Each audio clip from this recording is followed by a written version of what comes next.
Pozdravljeni. Staranje. Stari pri 30 ali mladostni pri 80. Odgovor je v naši energiji in komunikaciji s seboj. Tema, ki mi je pri 54 seveda domača.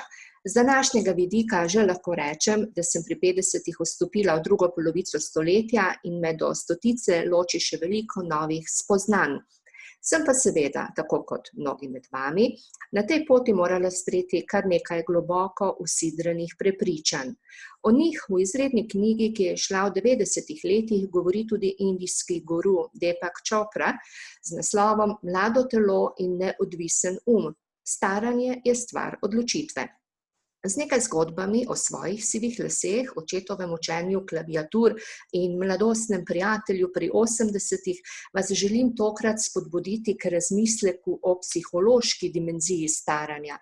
Torej tisti, koliko stari se dejansko počutimo, ne pa biološki v staranju celic našega telesa ali kronološki glede na letnico rojstva. Eno je namreč, če rečem, ko sem bila mlajša, tole ni bil noben problem.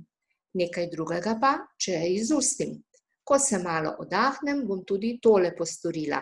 Zaznate komunikacijsko razliko in energijo besed? Malo pred novim letom sem se najprej odločila, da si lase, v katerih naenkrat nisem prepoznala več pravega leska, postrižem še malo, na krajše. Od tiste prave dolgolaske z lokni do hrbta sem se itak poslovila že dosti prej. Potem pa me je prešinilo, da bi si lasišče preprosto spočila od silne kemije barvanja in prikrivanja sivega narastka. Moja izredna frizerska mojstrica Sandra iz Celja je bila v šoku dvakrat. Najprej, ko sem se hotela postriči čisto na kratko, in potem, ko sem se odločila, da se do nadaljnega tudi barvala ne bom več. Pred dnevi sem se odločila, da se po dobrih 9 mesecih naravnega semenja vendarle spet vrnem k njej. Vse žavbe iz zaloge Ome Urške sem dodobra uporabila za krepitev lasišča, od domačega kisa, ubitih jajc, olivnega olja.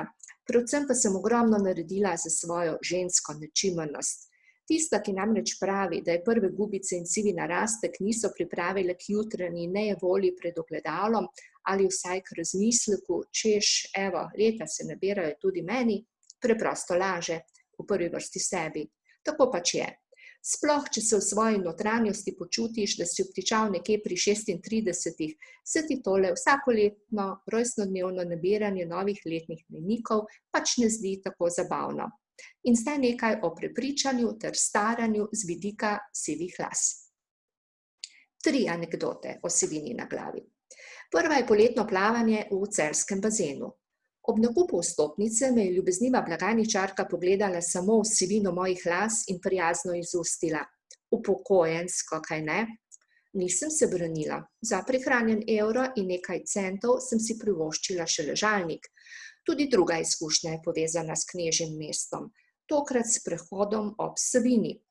Očka je lovil neposlušno hčerkico, spregovorila sva par besed in ob koncu mi reče: Vas večkrat vidim, ko se takole sprehajate ob večerih, res pohvalno v vaših letih.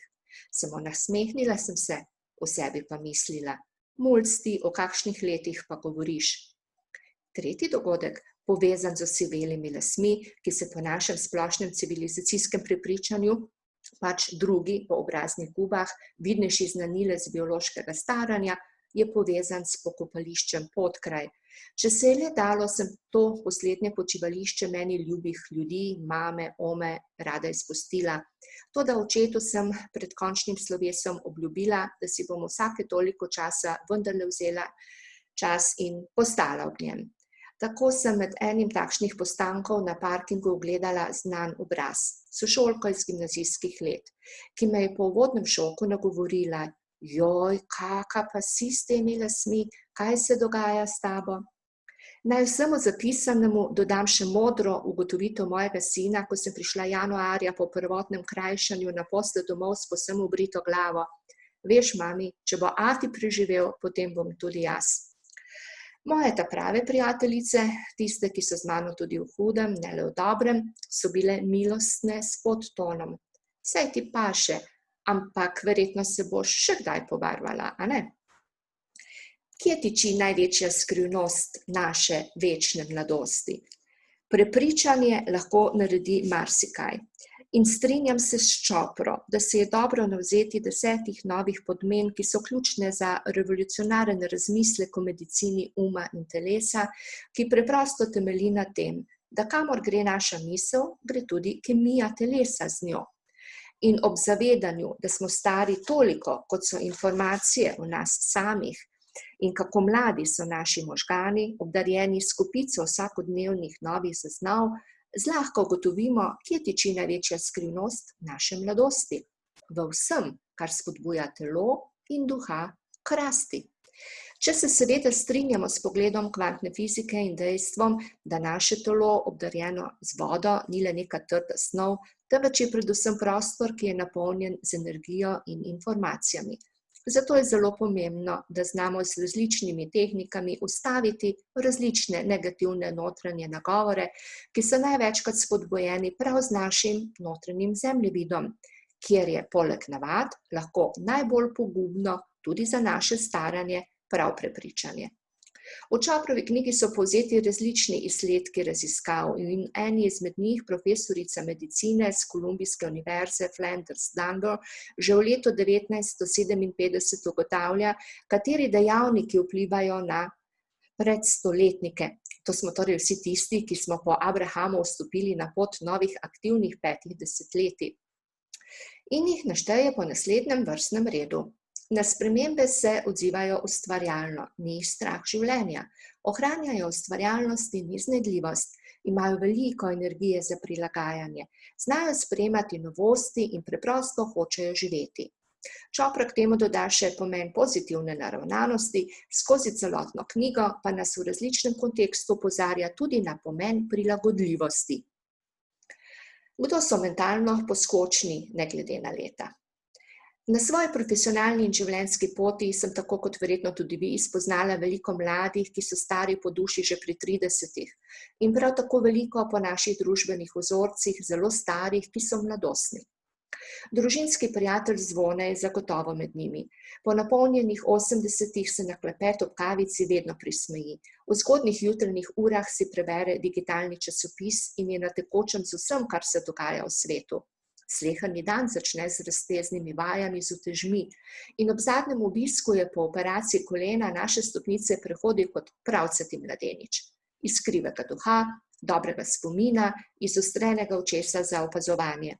V marsičem me, tudi kot del povojne generacije, spominja na že pokojnega očeta Staneta.